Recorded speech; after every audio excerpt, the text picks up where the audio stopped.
Welcome to another gorgeous day here on Earth and another day of Dose of Did You Know, where intriguing, inspiring, unique individuals come to talk about love and life and how it brought them to where they are today. I am your host, Danny Rocco, and with me is the big bad, Mr. Kurt. How are you? I'm doing fine. I don't know about big and bad. Come on, you gotta own it. We met in Arizona at a 1 mile event, and I think were you there because of David? Actually, Mike invited me. Okay. I was introduced to Team 1 Mile a few months ago by Lou Pimber, who is also a member, and he reached out to Mike and said, "Hey, this guy's got some interesting stories, so maybe look into him." And then Mike and I met, shared some emails, and then we decided to took a big chance, right? Going up to Scottsdale to meet with you all Yeah. during the crazy pandemic. But as far as I know, none of us got sick. And Nope. it was a little nerve-wracking for me to go up and meet a bunch of strangers, Mm-hmm. and a bunch of super hyper accomplished people. Normal guy. And I was happy, excited to get to meet some of you folks, all of you folks, actually. Yeah. Isn't it kind of fun? We put these things, I do it all the time. We put these like ideas in your mind and then you show up and you're like, oh, dude, you're just a dude like I'm a dude, And you, Yeah, we all put our pants on the same way, but when yeah, you're a company of Navy SEALs, Green Berets, authors, professional athletes, professional ballerinas, yeah, it's pretty intimidating for a guy that comes from a small town in the Upper Peninsula of Michigan. yeah. Well, I enjoyed meeting you so much. We became friends. I loved your wife. We chatted. It was great. So I'm glad you took the chance and you guys came up because for me, like just selfishly, that was cool. Yeah, it was a good time. Yeah. So before we dig a little bit more in, actually, why we're here today for you, tell the world a little bit about who you are, because then they're going to realize you're not just some like regular guy. Well, I am. I was born and raised in the Upper Peninsula of Michigan. Most people forget that there are two parts of Michigan. You've Yep. got the mountain, and then you've got, the Upper Peninsula. And I'm from the UP, a small town called Iron Mountain, which borders Wisconsin, upper northeast Wisconsin. I joined the Army at the age of 17 in the delayed entry program as an infantryman. I graduated high school in 1990, left 12 days later. Went through basic training, got out of basic training, actually volunteered when basic training was in the middle of it is when Operation Desert Shield started. And after graduation, I went to Fort Hood, which was my duty station. As an infantryman, your goal is to get in the game. And myself and about a dozen of us were there. With 350 total of us were there, and Right. all the infantry units were gone. 12 of us volunteered, got with our first sergeant. Our sergeant major said, we want to go over to the desert, and so I went over there, served in Desert Storm, came back, finished my tour duty, my 4-year service in Germany, got out and went to college on the GI Bill, and graduated in 1998. Met my wife in college, moved out here to Arizona, took a big chance. No family out here, either of us. Both of Yeah. our families are from back in Michigan. And started working in law enforcement in 2001, where I've been a deputy sheriff / detective for a little over 19 years. Mm. What brought you to Arizona? My wife's family um, lived out here. Her aunt lived out here. She passed away many years ago.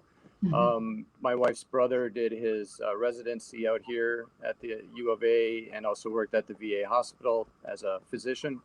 So she had come out here many times, and it was like, what have we got to lose? Let's take Right. a chance. Let's do it. I want to know, like, you were such a baby like when you joined? I mean, one of those Facebook memories popped up for me, and it was when my son was a Marine and he Mhm. was home on leave after a deployment, and he always came home for his 2 weeks, and I was looking at him and I'm like, this, like when you're in the moment, you don't realize how little you are. But I'm looking back at him like, oh, I cannot believe you were a Marine. You look like you were 10 years old, Yeah. and what was that like for you? I mean, you probably thought you were invincible because I know he did, and I did at that age. Like, yeah, I'm going to go over, like, Yep. Absolutely. It was an eye-opening experience, but from the time, the earliest times that I can remember growing up, in Iron Mountain, I was like a block away from the recruiter. And, this was in the 70s and 80s. And I used to go over there all the time. And around that time, they were sponsoring like drag cars. And they had this, you know, big elaborate sticker, on the side of the drag racing car. And, Uncle Sam on there with, yeah, we want you. And I grew up, wanting to be that. My father served during the Vietnam era. He had three brothers that served in Vietnam. My grandfather was a World War II veteran, and it was just something that was instilled in me from an early age. And my earliest recollection, I knew what I wanted to do. Whether I wanted to make a career out of it, I wasn't sure, but I knew that I was going to go serve. And yeah, it was a pretty scary experience, experiencing war, at 18 years old. And then, coming back, it was amazing because, the last time that our country was at, a serious conflict was Vietnam. And, those veterans came back, they were getting spit on, they were getting shunned.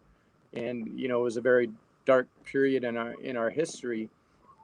And when we came back, obviously, there were Grenada was in between that and Panama, but there was no large scale event like this. And when we came back, we were treated as heroes, and it felt amazing. yeah. Was there, like, when you were over there, were when you're going through something, kind of like we talked about, you're going through it and you're in one of your like primitive states, fight or flight, and you're going in, and you might have some emotions surrounding it, but it's not that intense. Was there a difference from when you came back at such a young age and you looked back at what you just did, that you were like, it hit you more? Um, I don't know. I mean, a lot. I was afraid, definitely, right? I Yeah. was an infantryman. I was with the 24th Infantry Division. We ended up outside of Basra. Saw combat, a lot of combat, not like what the guys and girls are going through now, but it was definitely a challenging time. You know, Yeah. I was afraid. I look back on it now, and I just remember the good times and how invincible I did feel, and it Yeah. didn't really bother me at that time because when you are a young teenager, the world's your oyster. You do the best you can. You fight through adversity, and Mhm. you love it. You learn to love it, actually. Yeah. Well, it's funny you said you learn to love it, because then I'm thinking you come back, you go to school, and then you kind of get in. We always hear this connection between our military and our first responders, right? Like Yeah. it's different, but there's very parallel worlds. So there must have been something in it. Yes, you were afraid. Yes, you saw things and did things that are out of the norm, and you can't even comprehend, because we don't as humans comprehend those things until we actually experience them. But there must have been, you must get a thrill of that adrenaline rush, because then you've been in this career Right. for so long. Well, I don't think it was, no one becomes a law enforcement officer for the adrenaline rush. And if you do, you're doing it for the wrong reason. Uh, Uh-huh. I just had this sense of service, growing Mm. up in a small town, um, in a military, family, and I just wanted to continue my service. When I was in college, I got my bachelor's degree in criminal justice. My goal was to become a federal agent. I applied, for a number of agencies. And when we moved out here to Arizona, I applied for a lot of local agencies. And it just so happened that, the local agency here picked me up, and I was able to continue my public service. Mm. Before I get into that, I got to go back to that when I said adrenaline. Do you think you handle adrenaline better? So maybe it's not like you go into it because you crave that adrenaline rush, but I know, like, I'm the biggest chicken. Like, I don't handle that rush very well. Like, it's not in me. So maybe that's a better way. I'm not like, I want to understand. Like, I'm always like, people fascinate me of why they do things and the connection of that. So do you think, like, looking at someone like me or other people that that you can just handle that, so your sense of service is more powerful than whatever emotion comes after that? Well, I have an addictive personality, and adrenaline can become addictive. Mm-hmm. Getting started in law enforcement, like I said, if you join because you're addicted to adrenaline, you're doing it for the wrong reason, because ultimately what we are here for is to serve the people. But that adrenaline rush is a roller coaster ride, because 99% of the jobs, of cops doesn't really involve any adrenaline at all. You do end up seeking it, but it's that 1%. So it's a roller coaster ride. It's really high peaks and then really, really low valleys. And that is what, ends up messing up cops and military veterans, because they're trying to not be in that heightened state of adrenaline all the time.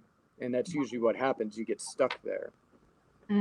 So how did you not get stuck? So this is another thing that fascinates me. I interviewed my father-in-law. He's a Korean veteran. He was a medic. He was on the front line. They would come in and he would categorize them. They're dead, they're not worth saving, and they're saving. And he saw this, and he would see, like, one time he told me that 30 bodies were coming in an hour. They were just pulling them. And he was able to kind of go through that, and it never affected him like it has affected other individuals. So in this, you're talking about this. How has it affected you, or has it affected you, or do you see things? Like, talk to me about that. This stuff fascinates. Our minds fascinate me. Yeah, it's affected me greatly. It affected me so much that, I started using alcohol excessively. I'm an alcoholic. Mm-hmm. I've been sober 9.5 years. And when you mix that adrenaline, always hypervigilance, with alcohol or drugs or any other addiction, it never leads to anything good. And I was given an ultimatum, by my wife. You either quit drinking, get your shit together, or we're going to have to figure out something else. Yeah. I had to do a lot of soul searching. Our relationship was not very good at that point in time. Mm-hmm. Had to accept ownership for it. And for anybody to accept ownership, realize that 50% of the problem is you, is a very difficult thing to do.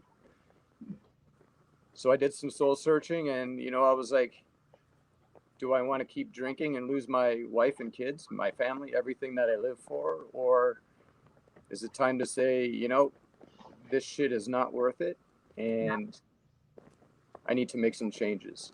Mm-hmm. So, that's ultimately what I ended up doing.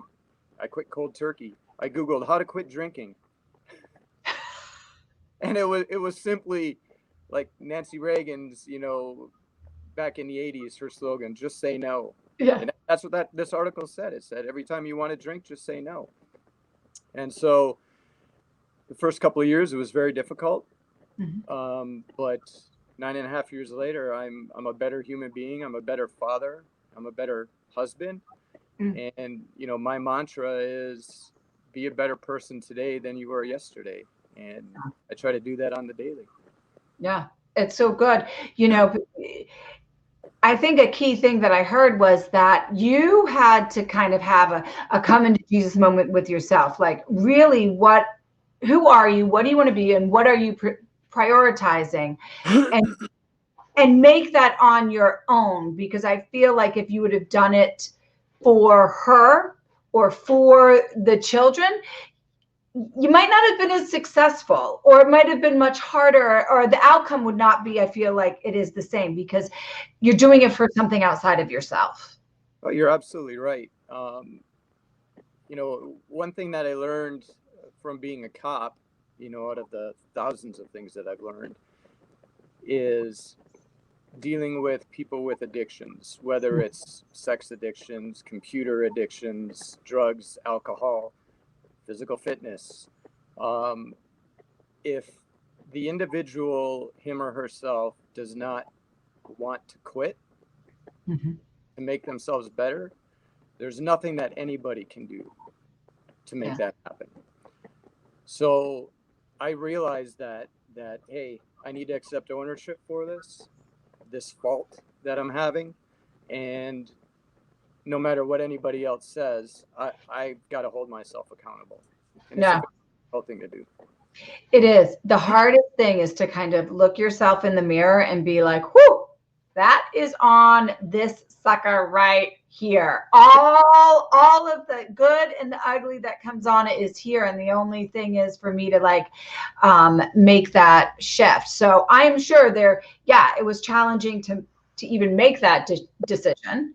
And then you have to go through the actual physical stuff, the habits and those things afterwards to kind of get there. So how did you function in life?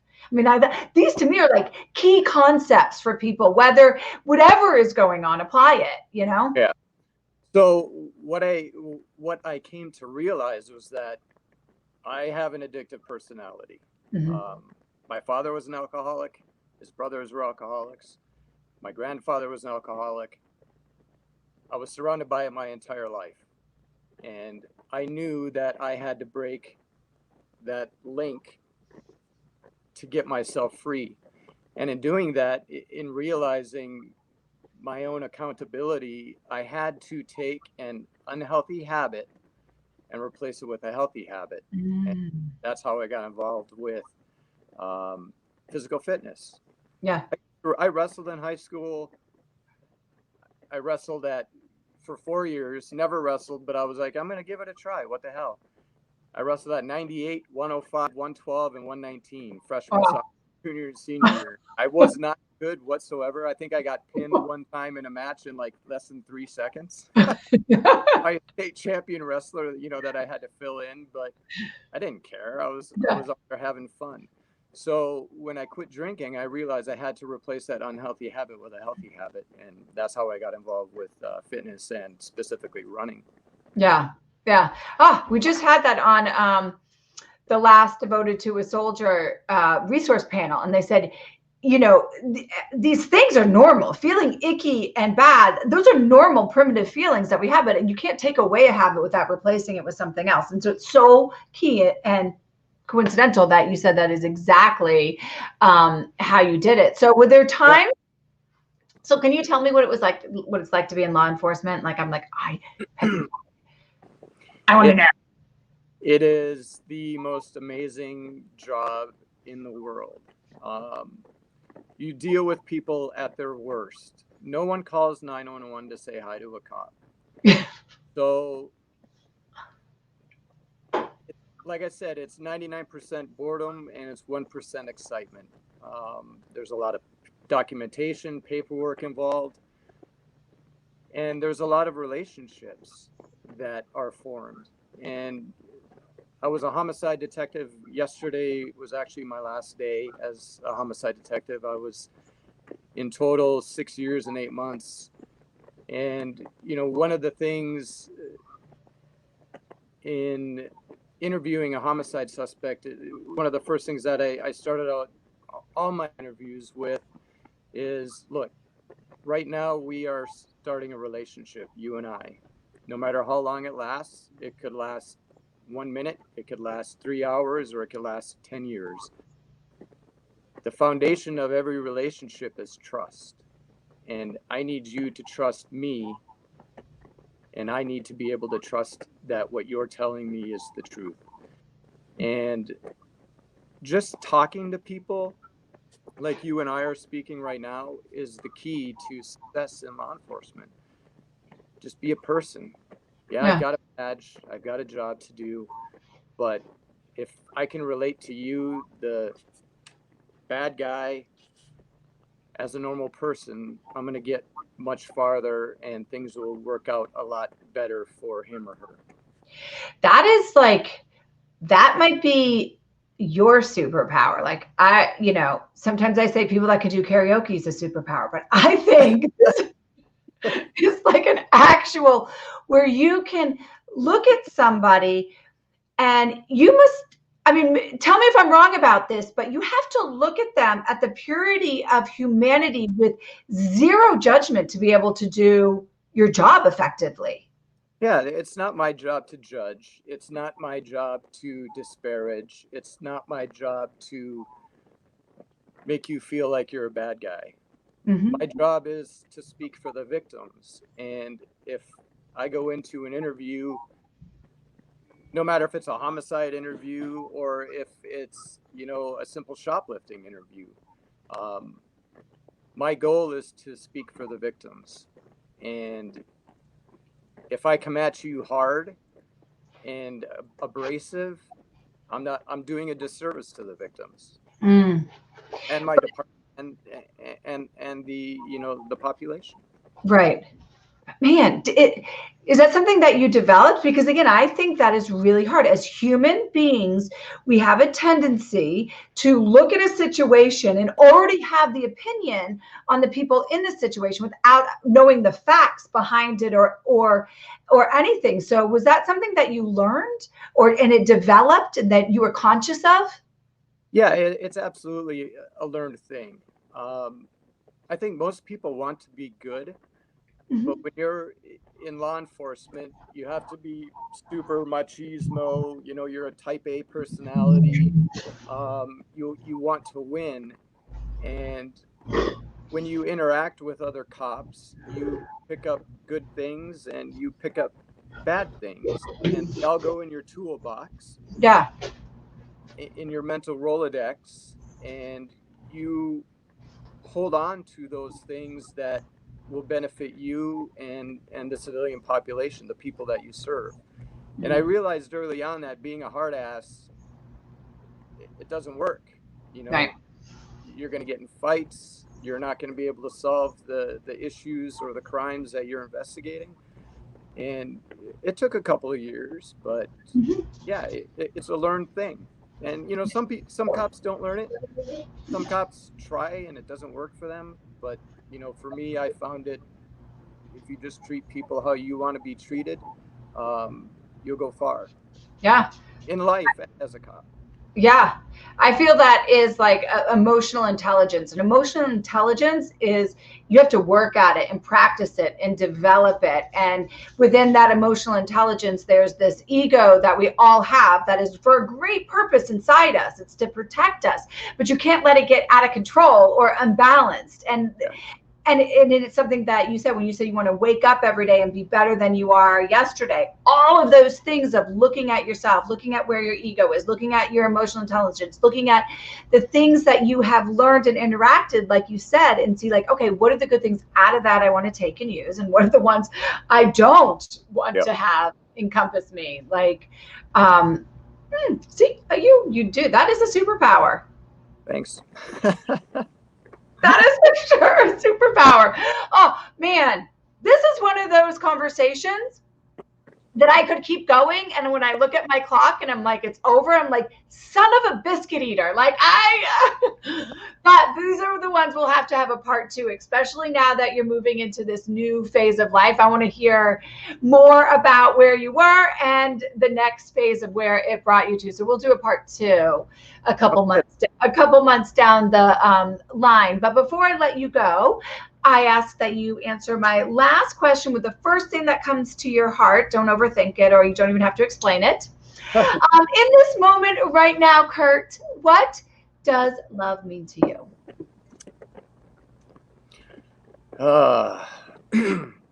Love means honesty. Love means caring. It means that you're willing to do anything to make somebody happy, no matter how difficult it is on you. Without love, there's only loneliness. That is a very powerful statement. Very powerful truth right there. That will sit with me, and I will think on that today. Right on. Thank you for making this thing work a little bit. So thank you so much for coming. And I have to say this before we go. So you're in Arizona. It's 55 and whatever. You're bundled up to the T. You have lost your Michigan blood.